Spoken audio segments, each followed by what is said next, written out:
মাঝামাঝি থাকার চেষ্টা। কিছু ইসলাম মানে, আবার কিছু ইসলাম বিরোধী কাজেও তারা কি থাকে, অংশগ্রহণ করে কি করে না। এরকম লোকের সংখ্যা কম না বেশি? অনেক বেশি। একটা হলো বিরোধিতা করে, এটা ভিন্ন ব্যাপার, এটা স্পষ্ট কথা আছে। এটা একটা প্রবাদ বাক্যের মতোই যে গোপন শত্রুর প্রকাশ্য শত্রুর চাইতে গোপন শত্রু অনেক ভয়ানক না? কারণ বন্ধু বেশে আপনার সাথে সে মিশে আপনার অনেক এমন ক্ষতি করে দিবে যেটা হয়তো আপনি কল্পনাও করতে পারবেন। আছে কি নাই? আচ্ছা, আমাদের সমাজে বিশেষ করে আশেপাশে যারা ব্যবসা বাণিজ্য করে, মাধ্যম টাইপের ধনী ব্যক্তি বা নিজেদেরকে ধনী ব্যক্তি বলতে পছন্দ করে, তারা হয়তো নিজের পুঁজির চাইতে তাদের ব্যাংকের পুঁজি বেশি। ব্যাংক যদি টান দেয় তাদেরকে, তলবি তলবা সহ তাদের গুটাইয়া বাড়িতে চলে আসতে হবে। আছে কি নাই? তো এই জন্য আমাদেরকে সমাজের লোককে চিনে বুঝে তাদেরকে সামাজিক দায় দায়িত্ব দিতে হবে। অনেকে আছে সুদ খায়, ঘুষ খায়, জেনাখোর, মদখোর, চরিত্রহীন লোকেরা মসজিদের সভাপতি, মসজিদের সেক্রেটারি, মাদ্রাসার সভাপতি, মাদ্রাসার সেক্রেটারি। আছে কি নাই? তারা গান বাজনার অনুষ্ঠানেও থাকে, আবার দেখবেন ইসলামী অনুষ্ঠানেও তারা প্রথম দিকে থাকে।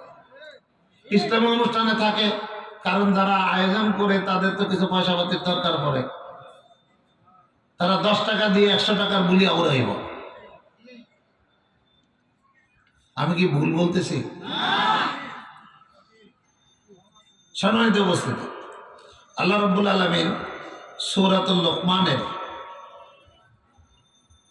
আমি এই কথাগুলো ভূমিকা স্বরূপ বললাম, তারপরে আমি মূল আলোচনায় প্রবেশ করছি। যেহেতু সময়, আমি 9টার ভিতরে আমার আলোচনা শেষ করে দেবো ইনশাআল্লাহ। আল্লাহ তাআলা বলেন, অমিনান নাসে, বিসমিল্লাহির রহমানির রহিম, অমিনান নাসে মান ইশতারি লাহুল হাদিস লিয়ুদিল্লা আন সাবিলিল্লাহি বিগাইরি ইলম ওয়া ইয়াত্তাখিযাহা হুজুয়া উলাইকা লাহুম আযাবুম মুহিন। আমি এই আয়াতকে কেন্দ্র করে কিছু কথা বলবো। সেটা হচ্ছে, অমিনান নাস, মানুষের মধ্যে কিছু লোক আছে, মাই ইশতারি লাহুল হাদিস, তারা ক্রয় করে অনর্থক বেহুদা কথাবার্তা। এই অনর্থক বেহুদা কথাবার্তা কেন ক্রয় করে? লিয়ুদিল্লা আন সাবিলিল্লাহ, আল্লাহর পথ থেকে মানুষকে পথভ্রষ্ট করার জন্য। বেগাইরি ইলমিন, না জেনে না বুঝে, আবার কখনো কখনো জেনে বুঝে। তারপর বলা হচ্ছে ওয়াত্তাখিযাহা হুজুয়া, আল্লাহর এই পথকে তারা খেলার বস্তুতে পরিণত, খেলার বস্তু হিসাবে গ্রহণ করে। আল্লাহ তাআলা বলছেন, উলাইকা লাহুম আযাবুম মুহিন, তাদের জন্য রয়েছে কঠিন, পীড়াদায়ক, অপমাননাকর জাহান্নামের শাস্তি। এখন এবার আসেন, অমিনান নাস, মানুষের মধ্যে কিছু লোক আছে যারা কি করে, মাই ইশতারি, ক্রয় করে। ক্রয় বিক্রয়টা বুঝেন? ব্যবসায়ী মানুষ আপনারা অধিকাংশ ক্রয় বিক্রয় বুঝেন না? বাজার থেকে আমরা ক্রয় করি, আর যারা দোকানদার তারা বিক্রয় করে। তো মাই ইশতারি, যারা ক্রয় করে, কি ক্রয় করে? লাহুয়াল হাদিস, বেহুদা কথাবার্তা। বেহুদা লাহুয়াল হাদিস দ্বারা অধিকাংশ মুফাসসিরিনে কেরাম, ইবনে কাসির রাহিমাহুল্লাহ, আল্লামা কুরতুবী রাহিমাহুল্লাহ সহ, এবং তাফসীরে সফাতুত তাফাসিরের মধ্যে সহ অধিকাংশ মুফাসসিরিনে কেরাম লাহুয়াল হাদিসের ব্যাখ্যা করেছেন গান বাজনা। কথা বুঝে আসছে? মাই ইশতারি লাহুয়াল হাদিস, তারা ক্রয় করে গান বাজনাকে। কেন ক্রয় করে? লিয়ুদিল্লা আন সাবিলিল্লাহ বিগাইরি ইলম, না জেনে মানুষকে আল্লাহর পথ থেকে দূরে রাখার জন্য, গোমরাহ করার জন্য, পথভ্রষ্ট করার জন্য। ওয়াত্তাখিযাহা হুজুয়া, আল্লাহর পথকে তারা গ্রহণ করেছে একটা খেল তামসার বিষয় অবস্থা হিসাবে। গান বাজনা করলে কি হয়? নাচ গান তো সবাই করে, এটা দেখলে কি হয়? আপনি স্কুল করেছেন, মাদ্রাসায় কখনো নাচ গান হয়? হ্যাঁ, কথা বলেন না কেন? স্কুল কলেজে হয়? হ্যাঁ, আচ্ছা। এখন আপনি স্কুল কলেজের মধ্যে আপনার স্কুলের ছাত্রীকে দিয়ে গানও গাওয়াইলেন, নাচও নাচাইলেন। এখন আপনি স্কুলের প্রতিষ্ঠাতা বা আমার কোনো একটা শিক্ষা প্রতিষ্ঠানের প্রতিষ্ঠাতা, সেখানে আপনি বিশেষ একজন মেহমান হিসাবে বা প্রধান অতিথি হিসাবে আপনি সেখানে উপস্থিত আছেন, আরো গণ্যমান্য ব্যক্তিরা আছেন। সেখানে স্কুলের স্টুডেন্টকে, মেয়েকে দিয়ে আপনি নাচাচ্ছেন, মেয়েকে দিয়ে গান গাওয়াচ্ছেন। এখন আপনি একটু চিন্তা করেন, যে মেয়েটাকে দিয়ে আপনি গান গাওয়াচ্ছেন, যে মেয়েটাকে দিয়ে আপনি নাচাচ্ছেন, আপনার দৃষ্টিটা এই মেয়েটার প্রতি কি ভালো দৃষ্টি যাবে না খারাপ দৃষ্টি যাবে? তাহলে মনে মনে আপনি তার এই শারীরিক হেলে দুলে নাচ গানকে করাটাকে আপনি মনে মনে খুব আনন্দ অনুভব করতেছেন এবং মনে মনে চাচ্ছেন, আহ, এই মেয়েটা যদি আমার কাছে থাকতো। অথচ সে আপনার সন্তান তুল্য অথবা নাতনি তুল্য, আছে কি নাই? এখন আপনি বলেন, ওই জায়গাটায় যদি আপনার সন্তানকে আপনি নাচার জন্য দিতেন, তাহলে আপনার কাছে কেমন লাগতো? আরেকজন আপনার সন্তানকে দেখে সেই অনুভূতি আসতো কিনা? তা আজকে আমাদের সমাজ ব্যবস্থার মধ্যে অধিকাংশ লোক মুনাফেকে ভরে গিয়েছে। তারা নাচ গানের অনুষ্ঠানেও থাকে, আবার দেখবেন তারা মাহফিলের প্রথম কাতারে থাকে, আবার দেখেন মসজিদ মাদ্রাসায় তাদের জ্বালায় ইমাম সাহেব কথা পেতে পারে না, ইমাম সাহেবরা আবার উল্টা ধমক মারে। এই ধরনের মুনাফেক মার্কা লোক দিয়ে সমাজ আজকে পরিচালিত হচ্ছে। এখানে আল্লাহ তাআলা বলছেন, উলাইকা লাহুম আযাবুম মুহিন, তাদের জন্য রয়েছে কঠিন পীড়াদায়ক শাস্তি। আজকে এই যুবকরা যারা আজকে এই আয়োজন করেছে, এ ছেলে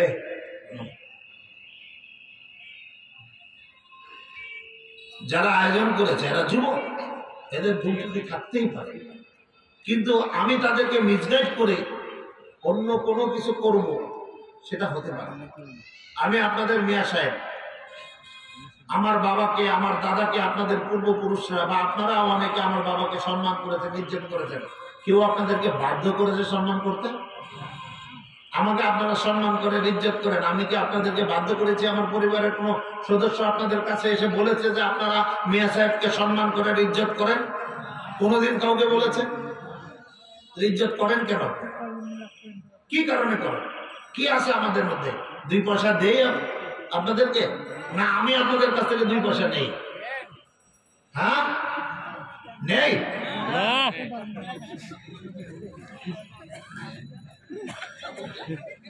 আপনার টাকাটা দিয়েছেন ইনশাল্লাহ। এখানে না দেওয়া নেওয়ার কোনো সম্পর্ক কখনো কোনো কালে ছিল না। এটা হচ্ছে আজ আলাদা দিনই জ্ঞান, দিনই সম্পর্ক, ভ্রাতৃত্বের সম্পর্ক। আল উখওয়াতুল ইসলামিয়া, ইসলামী ভ্রাতৃত্বের সম্পর্ক। এটা পূর্বপুরুষরা করেছে, এই ঐতিহ্যকে আপনারা সম্মান করেন, ইজ্জত করেন। সেই সূত্র ধরে আমার বাবাকে করেছেন, আমার বাবা ইন্তেকালের পরে আমাকে করেন। আশা করি আপনাদের ভবিষ্যৎ পরবর্তী প্রজন্ম, আমার ছেলেকে যদি আমি রেখে যাই, তাকেও করবে। এটা ইলা ইয়াউমুল কিয়ামা পর্যন্ত জারি থাকবে। তবে কিছু কিছু মানুষ তো থাকবে সমাজের মধ্যে এটাকে নস্যাৎ করার জন্য। তা আমি আমার বাবাকে দেখেছি, অত্যন্ত ধৈর্যশীল একজন মানুষ ছিল। আমাদের নোয়াগাঁয়ের একজন ব্যক্তি আছে, তার নাম আপনারা সবাই জানেন, এবং টেকপাড়ার একটা সমাজ আছে, বড় বাড়ির সমাজ। মসজিদ নিয়ে গন্ডগোল হয়ে তারা আলাদা মসজিদ করলো, ঈদগাহ করলো, অনেক কিছু করেছে। এবং এটার ঢালপালা আপনাদের মাথায় নিয়েও বিস্তার করার চেষ্টা করা হয়েছে। ডালপালা নোয়াগাঁও সমাজ কল্যাণ বাজারে অনেক চেষ্টা করা হয়েছে, মসজিদ করা হয়েছে, আমার জামাতকে, আমার ঈদের জামাতকে নষ্ট করার জন্য বহু চেষ্টা করা হয়েছে। আজকে তাদের নৈতিক পরাজয় কেন? তার ছোট দুই ভাই মারা গেছে বলে তারা দুইজন ওসিয়ত করে গেছে যে মিয়া সাহেবকে দিয়ে জানাজা পড়া। এখানে তার নৈতিক পরাজয়, এবং সে আমার পিছনে জানাজা পড়েছে তার দুই ভাই। আজকে যারা আমাকে নিয়েও এই ধরনের চিন্তা ভাবনা করেন, আমি তাদেরকে বলতে চাই, যদি বাপের বেটা হন সামনে এসে বলেন যে আপনাকে আমি নিয়ে সব মানি না, সামনে এসে বলেন। সেদিন থেকে আপনাকেও আমি বলবো না যে আপনি আমাকে নিয়ে সব হিসাবে মানি না। যদি বাপের বেটা হয়ে থাকেন আসেন সামনে, পিছনে থেকে ষড়যন্ত্র করবেন, কারো সম্মান নিয়ে চিনি কিনে মিনি খেলা, এটা আল্লাহ তাআলাও পছন্দ করেন না। এটা হলে মুনাফিকের লক্ষণ। আয়াতুল মুনাফিকে সালাতুন, মুনাফিকের আলামত কয়টা? তিনটা। ইযা হাদাসা কাযিবা, যখন সে কথা বলে মিথ্যা বলে। ওয়াইদা ওয়াদা আখলাফা, যখন সে ওয়াদা করে খেলাফ করে। দেখবেন তার কাছ থেকে, এই ধরনের লোকদের কাছ থেকে আপনি 10 টাকা মসজিদ মাদ্রাসার জন্য চান পাবেন না, 1 পয়সাও আপনাকে সাহায্য সহযোগিতা করবে না। তো এই জন্য আমি বলতে চাই, আমার কারো ব্যাপারে কোনো ব্যক্তিগত কারো ব্যাপারে কোনো ক্ষোভ নাই, কারো ব্যক্তির ব্যাপারে আমি কথা বলছি না, কথা হচ্ছে কোরআন হাদিসের কথা। আপনি যদি সৎ মানুষ হয়ে থাকেন, মুসলমানের সন্তান হয়ে থাকেন, তাহলে আপনি গান বাজনা পছন্দ করতে পারবেন না। আপনি নর্তকী দিয়ে, আপনি যেই স্থানে মাহফিল হবে সেই স্থানে নর্তকী দিয়ে আপনি নাচাবেন, তাহলে যেই ব্যক্তির পৃষ্ঠপোষকতায় নাচ গান হলো যে জমিনের উপরে, সেই জমিন কিয়ামতের দিন আপনার বিরুদ্ধে সাক্ষী দিবে। আর যাদের পৃষ্ঠপোষকতায় ওই জমিনের উপরে ওয়াজ মাহফিল হচ্ছে, কিয়ামতের দিন সেই জমিন তাদের পক্ষে সাক্ষী। কথা ঠিক কিনা? সম্মানিত উপস্থিতি, এই যে লাগুয়াল হাদিসের নিয়ে কথা বলছিলাম, লাগুয়াল হাদিস, আল্লাহ তাআলা বলছেন যে লিউদিল্লা আন সাবিলিল্লাহ বিগাইরি ইলম, না জেনে না বুঝে তারা আল্লাহর পথ থেকে মানুষকে দূরে রাখতে চায় গান বাজনার মাধ্যমে। অথচ মুমিনের গুণের ব্যাপারে কি বলা হয়েছে? সূরাতুল মুমিনিনে প্রথম দিকে 6টা আয়াতের মধ্যে আল্লাহ তাআলা মুমিনের 6টা গুণের কথা বলেছেন, 6টা না 7টা গুণের কথা। তার মধ্যে একটা আছে তাদাফলাহুল মুমিনুন আল্লাযীনা হুম আন সালাতিহিম খাশিউন ওয়াল্লাযীনা হুম আনিল লাগওয়ি মুরিদুন। মুমিনরা সফল কাম হয়েছে। কোন মুমিনরা? আল্লাযীনা হুম ফি সালাতিহিম খাশিউন, যারা তাদের সালাতের ব্যাপারে খুব বিনয়তা, নম্রতা, পরিশীলতা, মার্জিত, এগুলো নিয়ে তারা কি করে? সালাত আদায় করে। মনে হচ্ছে এটাই তার জীবনের শেষ সালাত, এরপরে আজকে আমি এশার সালাত করেছি, যদি আমার আল্লাহ আমার উপরে অনুগ্রহ না করে আমি যে ফজরের সালাত করতে যাব তার কোনো গ্যারান্টি আছে? নাই।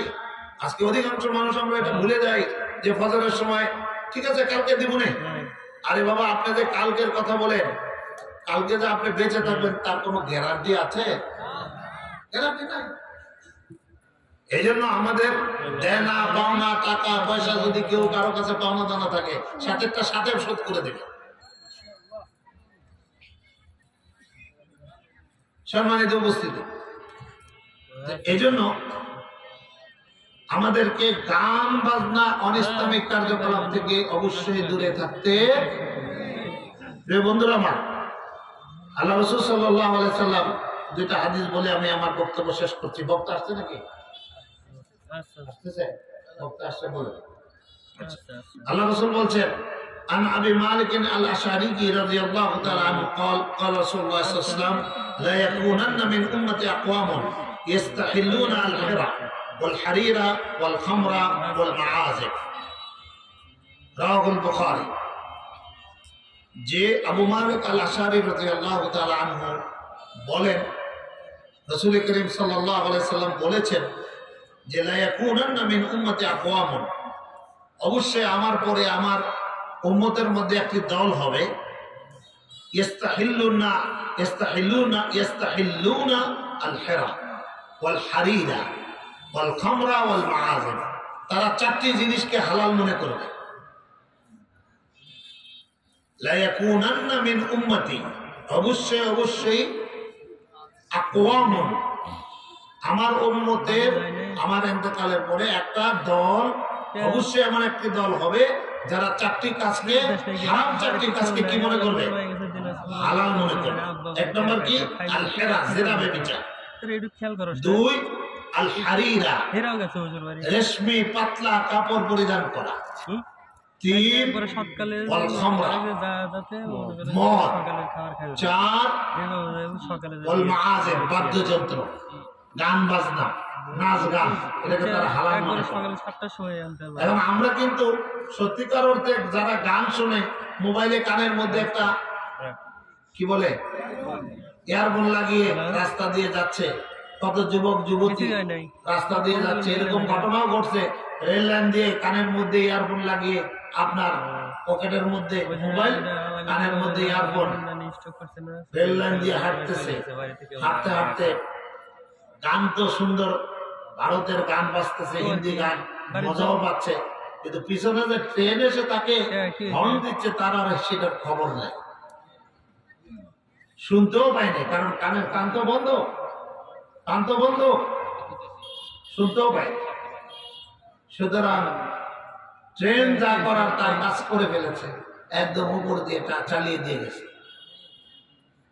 এখন এই যুবক গান শুনতে শুনতে মারা গেল, তার উপর দিয়ে ট্রেন চলে গেল, 2-3 টুকরা হয়ে গেল লাশ। এখন আপনারা আমাকে বলেন, ও যে